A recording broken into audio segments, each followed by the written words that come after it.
resucitó de entre los muertos y lo sentó a la diestra de la majestad, viviendo siempre para interceder sobre las cosas que nosotros creemos que Él hizo por nosotros y que confesamos que son así. Pedimos, Señor Dios, que esta noche tú perdones nuestros pecados. Oh, nosotros queremos mantenernos bajo la sangre todo el tiempo, pues no sabemos exactamente qué pudiera suceder. Sentimos que todas las cosas casi llegaron a su fin, Señor, y que la venida del Señor está a la mano. Y nos estamos preparando para tomar un viaje. Y mientras pensamos de un viaje, pudiéramos pensar de las maletas y de ropa extra y zapatos extras. Pero cuán diferente es de este viaje. No es empacar, sino es desempacar, despojar. Como tu gran siervo Pablo dijo en el libro de Hebreos, el capítulo 12, despojémonos de todo peso y de la incredulidad que nos asedia, y corramos con paciencia la carrera que tenemos por delante. Y nosotros no podemos profetizar ahora de cosas buenas para este mundo moderno. La única cosa que nosotros podemos profetizar por medio del Espíritu es desastre, tribulaciones, terremotos, grandes maremotos, el sol y la luna oscureciéndose, la iglesia en la edad de la Odisea, Cristo afuera tocando la puerta para entrar. Oh Dios, igual que Micaías de antaño, ¿cómo podía él bendecir a Acab cuando la profecía estaba contra él? Cuando ese gran y poderoso profeta Elías se acercó a él, y porque él le había quitado la vida a ese hombre inocente, Nabot, él dijo, los perros lamerán tu sangre. Entonces, ¿cómo podía Micaías profetizar cosas buenas? ¿Cómo pueden los hijos de hoy, llenos del Espíritu, profetizar el bien a una gente indiferente, pecaminosa, que ha echado fuera al Señor? Oh Dios, nosotros únicamente vemos por delante la amargura del juicio y clamamos a aquellos que no están bien con Dios, huyan al Señor, pues Él es la roca en tierra calurosa. Él es el refugio contra el turbión. Y una torre fuerte es el nombre de Jehová. A él correrá el justo y será levantado. ¿Cómo podemos pensar de esas grandes ciudades de refugio que fueron edificadas y cuando el perseguidor iba tras el hombre y él entraba en la torre, él era levantado, nada lo podía tocar? Oh Dios, permítenos correr y apresurarnos al Señor, pues Él es nuestro amparo y nuestra fortaleza, nuestro pronto auxilio en las tribulaciones. Así que, al ver por medio del ojo del águila, por así decirlo, la tribulación acumulándose, las nubes acumulándose, los truenos y los relámpagos del juicio cayendo sobre la tierra, entonces nosotros sabemos que el turbión está a la mano. Esta noche, Señor, pedimos por estos aquí que levantaron sus manos. Yo no sé lo que ellos querían, Padre. Tú sí sabes. Te pido que tú suplas todo a sus almas preciosas. Eso que pedían detrás de esa mano que se levantó. Concédelo, Señor. Sana al enfermo. Conforta al agobiado. Da gozo al oprimido. Da paz al quebrantado. Alimento al hambriento. De beber al sediento. Gozo al entristecido. Poder a la iglesia. Señor, trae a Jesús en nuestros medios esta noche, mientras nos estamos preparando para tomar la comunión, representando su cuerpo partido. Te pedimos, Señor, que Él nos visite de una manera sobresaliente. Bendice a esta congregación pequeña, a su pastor amado, nuestro hermano Neville, y a su familia, y a los diáconos, a los síndicos, y a toda persona que está presente. Bendice a los otros, Señor, por todo el mundo, que están esperando con gozo la venida del Señor, con sus lámparas arregladas y las chimeneas todas pulidas y la luz del Evangelio resplandeciendo en los lugares oscuros. Ahora ayúdame, Señor, con estas cuantas palabras. Bendícelas mientras las leemos y danos el contexto porque lo pedimos en el nombre de Jesús. Amén. Ahora abramos la Biblia en el capítulo 6 de San Juan. Y sería bueno si cada uno de nosotros leyéramos todo este capítulo cuando nos vayamos a casa. Me gustaría leer empezando en el versículo 47 hasta el 59, inclusive. Solo para formar un texto sobre el tema de comunión. Es Jesús hablando ahora, estando en la fiesta. Era un tiempo grandioso, estas fiestas lo eran. Ellos bebían agua de la roca para representar la roca que estaba en el desierto. Y ellos comían en conmemoración del maná que había caído hacía muchos cientos de años. Solo era una fiesta de Pascua como la que tenemos esta noche. De cierto os digo, el que cree en mí tiene vida eterna. Yo soy el pan de vida. Vuestros padres comieron el maná en el desierto y murieron. Este es el pan que desciende del cielo, para que el que de él come no muera. Yo soy el pan vivo que descendió del cielo. Si alguno comiere de este pan, vivirá para siempre. Y el pan que yo daré es mi carne, la cual yo daré por la vida del mundo. Entonces los judíos contendían entre sí diciendo, ¿cómo puede éste darnos a comer su carne?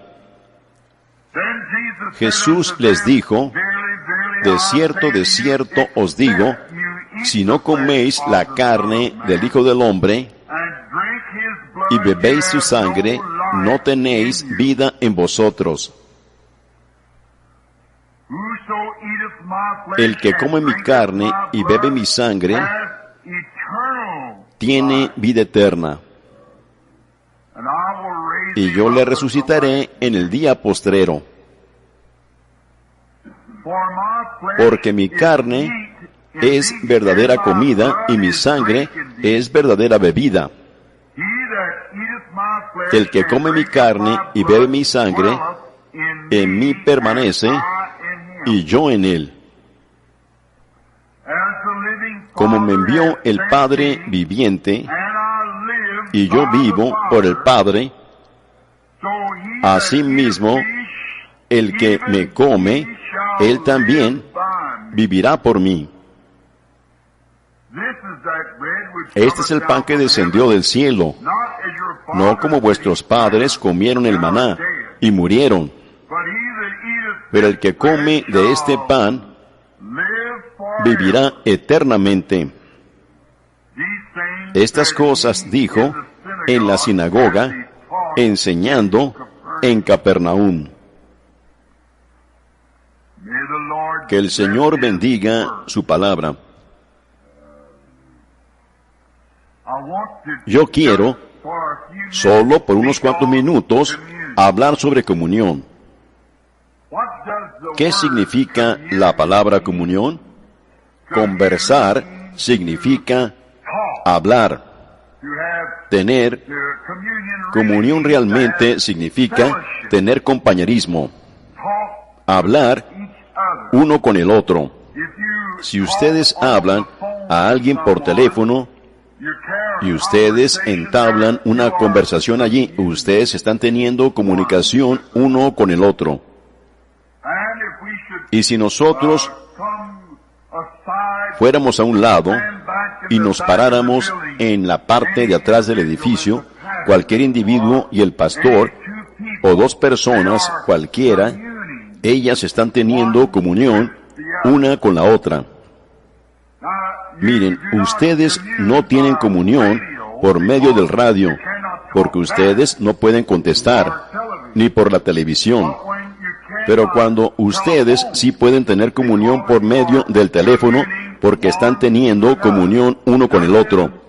No es solo una sola persona hablando, yo no puedo tener comunión con ustedes ahorita, porque ustedes no me contestan. Así que por lo tanto, no es venir a oír un ministro que nos trae su mensaje. Eso no sería juntarnos para tener comunión. La comunión no sería eso. Si ustedes solo vienen para tener comunión con el ministro, ustedes lo llamarían a un lado o cualquier individuo y tendrían comunión con él o con ella. Pero para la razón que venimos, para tener comunión, es para que cada uno de nosotros, como individuos, tengamos comunión con Cristo. Eso es tener comunión. Entonces, el tener comunión no es solo uno hablando, ni es solo nosotros hablando todo, sino es esperar y ver lo que Él nos contesta a nosotros. Miren, allí es donde muchas veces nosotros cometemos nuestros grandes errores. Es cuando solo nosotros hablamos y no esperamos y le damos a Él una oportunidad para que nos conteste. Nosotros algunas veces vamos y decimos, Señor, yo quisiera que tú hicieras esto, y esto, y eso, y eso, amén. Y nos levantamos y nos vamos. Miren, eso realmente no es tener comunión, eso es ir y pedir un favor.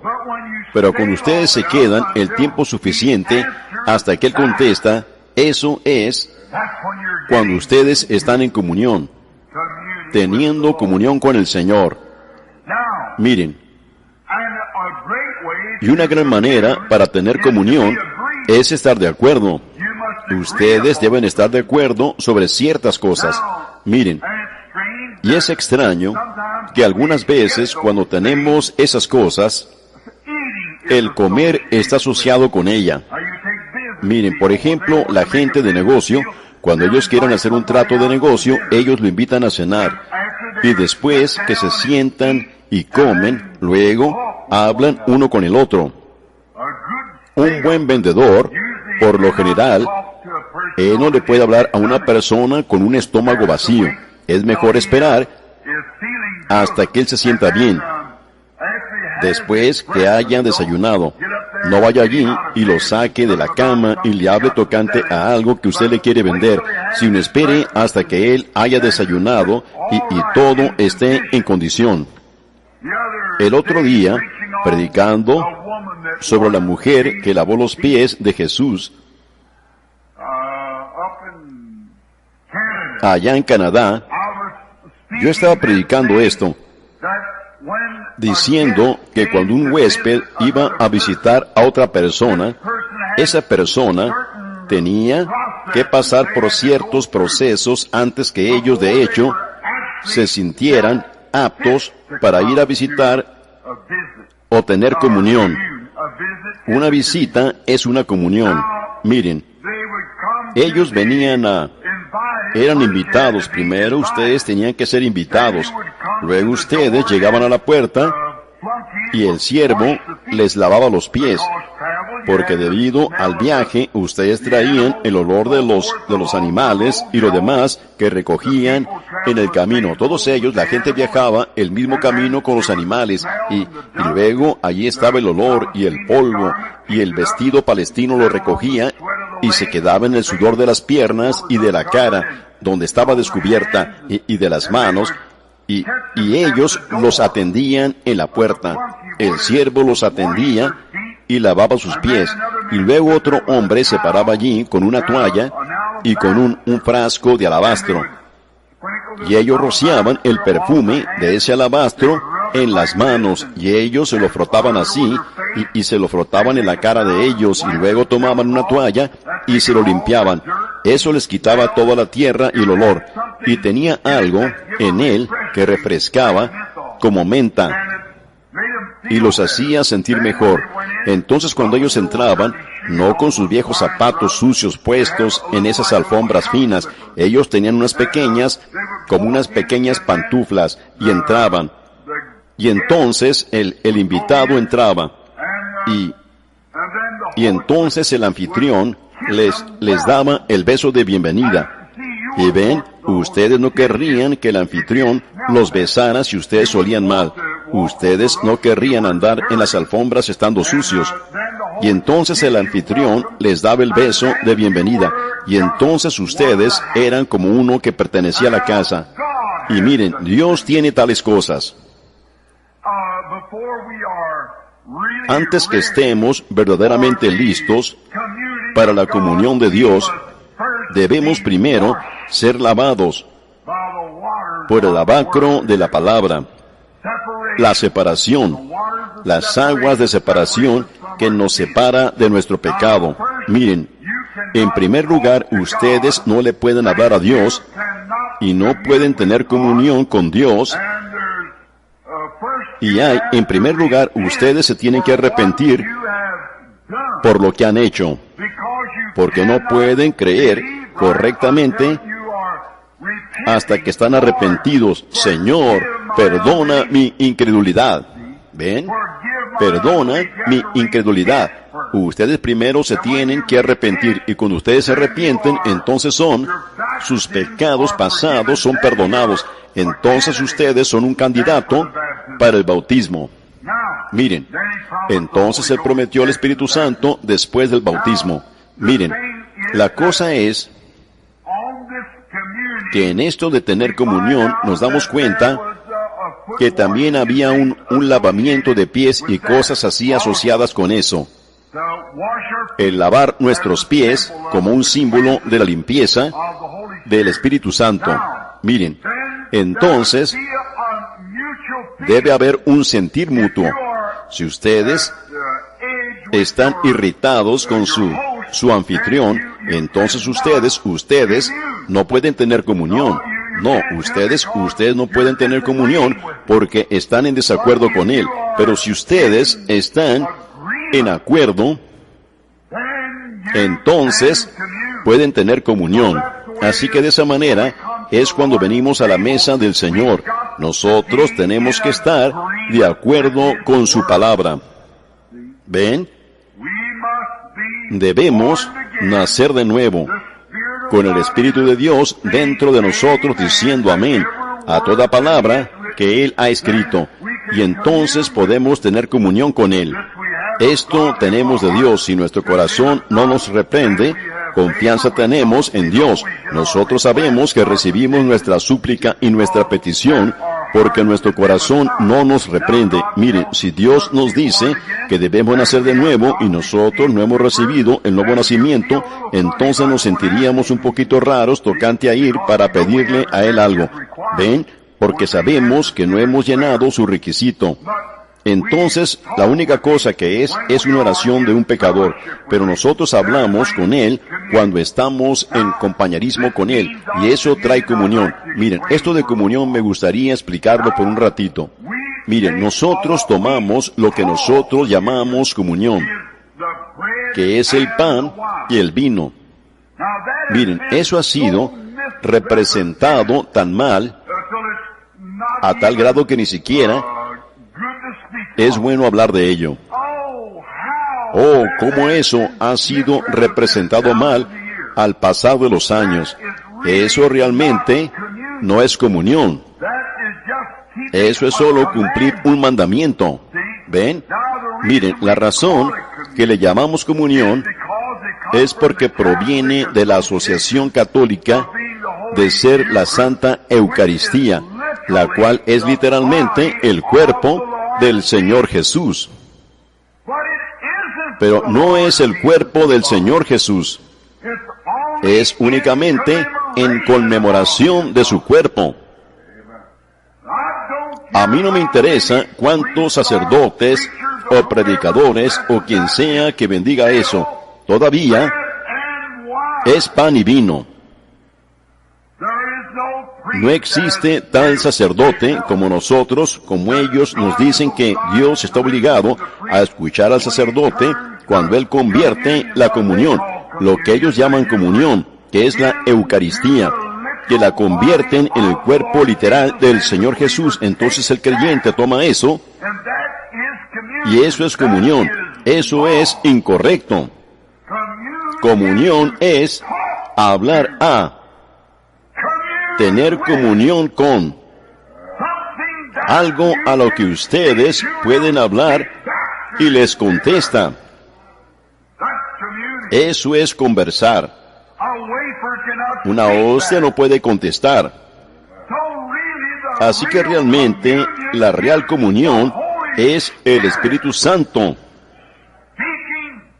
contestando. Cuando ustedes le piden a Él, entonces Él contesta. Esa es la correcta comunión. Esto es una conmemoración para tomar Él de su crucifixión y de su resurrección. Y no es una comunión. Nosotros la llamamos así, pero no es así.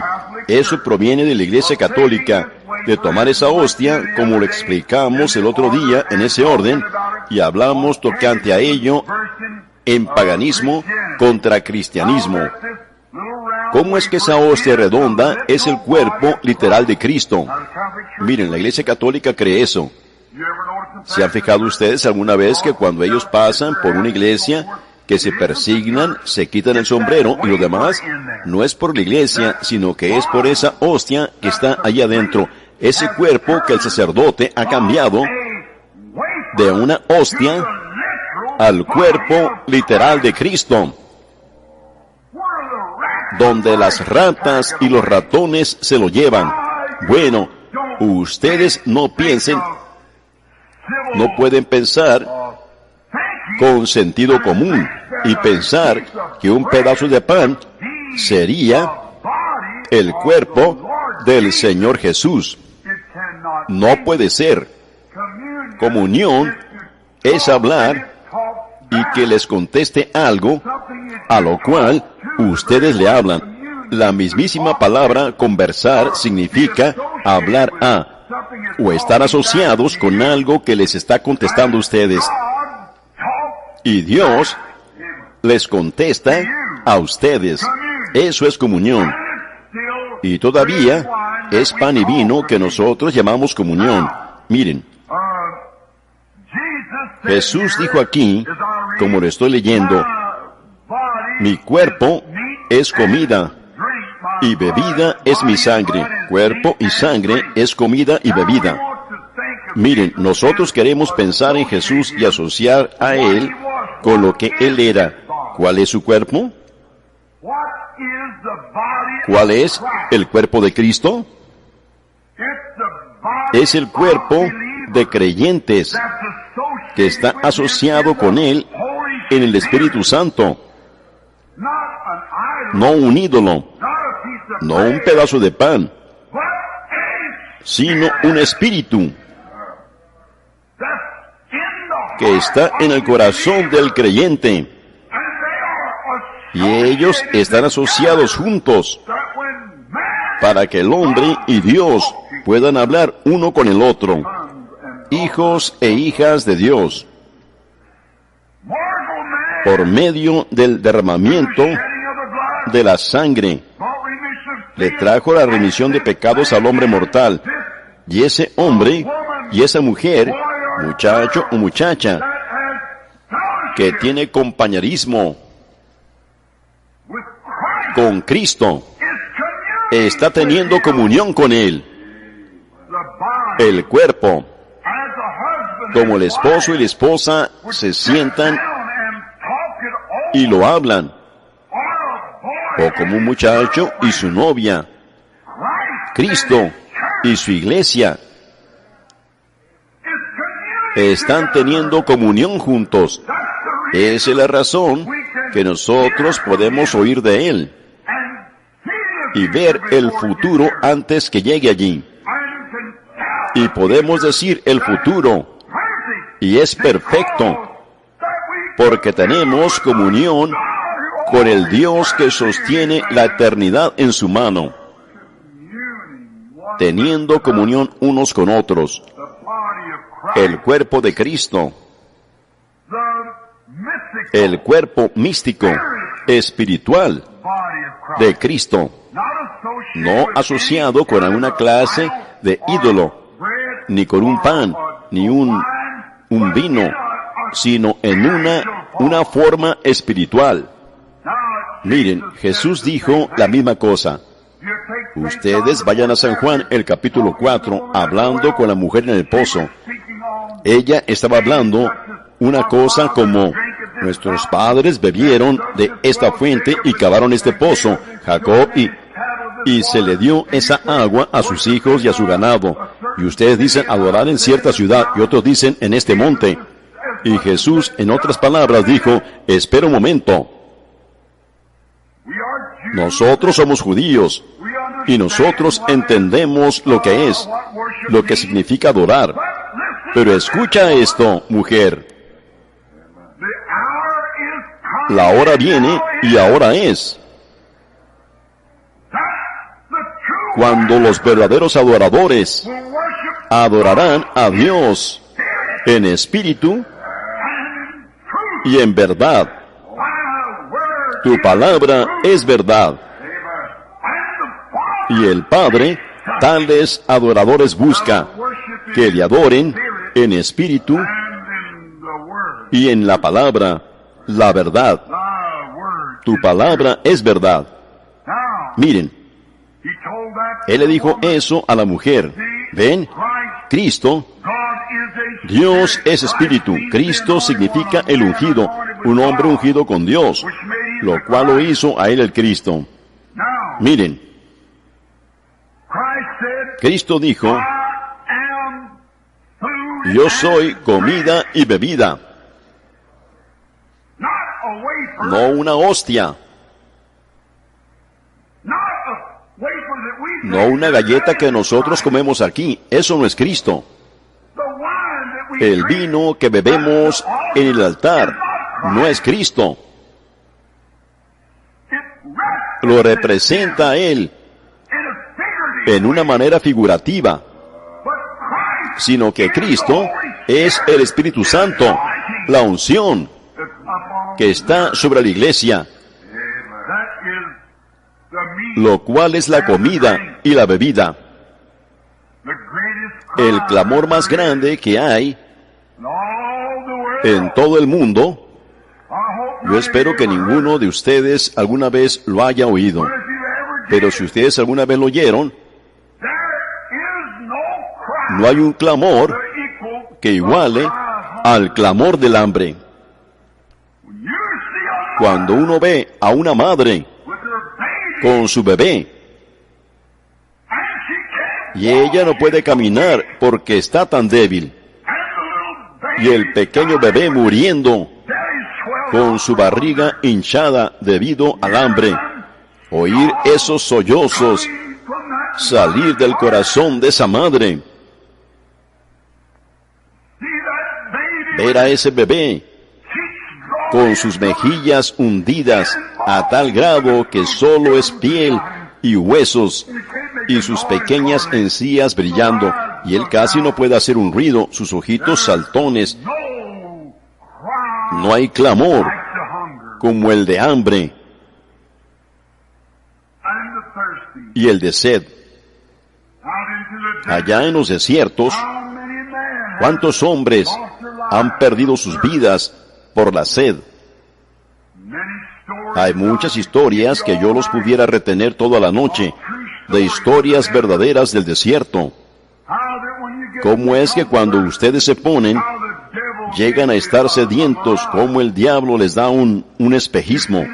Ustedes los han visto aquí. Ustedes no necesitan ir al oeste para verlo. Vayan por la carretera y parece que hay agua en la carretera. Todos ustedes han visto eso. Los que han manejado y han estado en la autopista. Eso es un espejismo falso. Hace tiempo, hace como unos 3 o 4 años, yo leí donde algunos patos, volando cruzando el país, vieron un espejismo y cayeron en la carretera pensando que habían llegado al agua.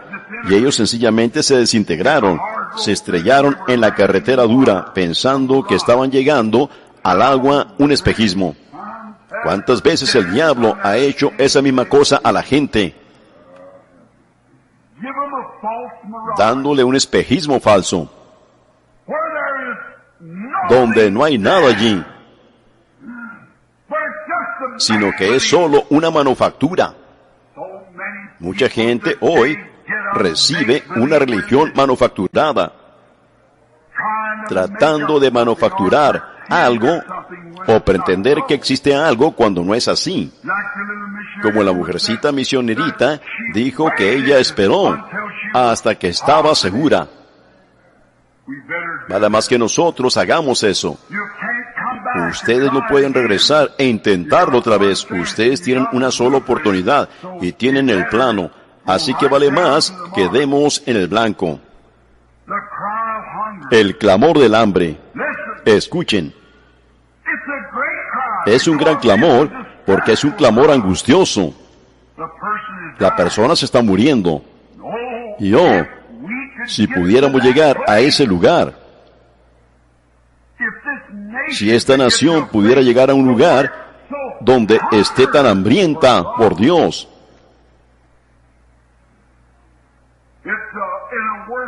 es peor la muerte de hambre aquí que en las naciones como la India, que se está muriendo de hambre físicamente. Esta nación se está muriendo de hambre espiritualmente. Pero después que ustedes tienen hambre por largo tiempo, llegan al punto que no saben que están hambrientos. Es igual que congelarse. Después que ustedes llegan a cierto grado, congelándose, ustedes tienen tanto frío que después de un rato ustedes se ponen calientitos. Y cuando ustedes llegan a eso, ustedes se están muriendo. Y ese es el problema esta noche. Las iglesias se han vuelto tan frías, al grado que se están congelando y piensan que ellas están calientitas por medio de membresía. Y se están muriendo espiritualmente, muriéndose, no lo saben. Finalmente, él se acuesta a dormir y ahí termina todo. Él ya no despierta porque su sangre se congela en sus venas. Miren, sedientos, Jesús dijo, mi sangre es verdadera bebida. Si ustedes están hambrientos de vida, hambrientos de vida, Jesús tiene la única agua que puede saciar esa sed. venid a mí todos los que estáis trabajados y cargados.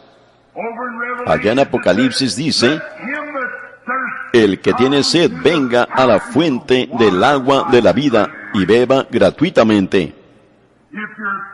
Si ustedes están sedientos de vida, vemos que los astrónomos están prediciendo que en algún momento en esta parte temprana, o mejor dicho, en la primera parte de este mes, empezando en la segunda o en la quinta o en algún momento de este mes, los astrónomos de la India predicen que el mundo estallará a pedazos. Y los periódicos americanos hicieron burla de ello. Yo no creo que el mundo va a estallar a pedazos. Pero sí digo que es incorrecto hacer burla de ello, porque algo se está preparando para suceder uno de estos días. Algo similar a eso. Cuando los 5 planetas, Marte, Júpiter y Venus y los demás entren en sus nunca han entrado. Oh, ellos reclaman que entraron quizás hace unos 25,000 años, pero ¿quién vivió en aquel entonces para saberlo? Yo predigo que esto tiene una aplicación espiritual. Yo creo que es la llegada de la aparición de Dios, que las grandes revelaciones de la palabra serán abiertas durante este tiempo. Recuerden, ellos reclaman que fueron 3 estrellas que entraron en sus órbitas cuando Jesús nació. Y en esta ocasión son 5, y 5 es gracia, el número de gracia. 3 es el número de perfección. 5 es el número de gracia. J-E-S-U-S, G-R-A-C-I-A, F-E, y lo demás. El número de gracia. Si Dios alguna vez envía su poder a la iglesia, será su gracia, no será la obediencia de la gente.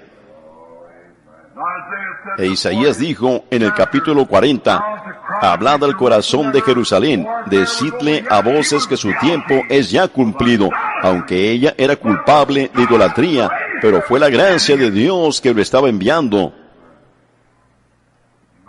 Si Dios nos envía cualquier cosa a nosotros, será su gracia, y no nuestros méritos. Así que pueda que eso signifique algo. Yo predigo que habrá un cambio. Yo no sé lo que será, pero yo creo que se está preparando para suceder. Nosotros estamos ahí en la víspera de ello ahorita. Y si algún hombre tiene hambre, que venga a Cristo. Si algún hombre está sediento, que venga a Cristo. Él sacia la sed.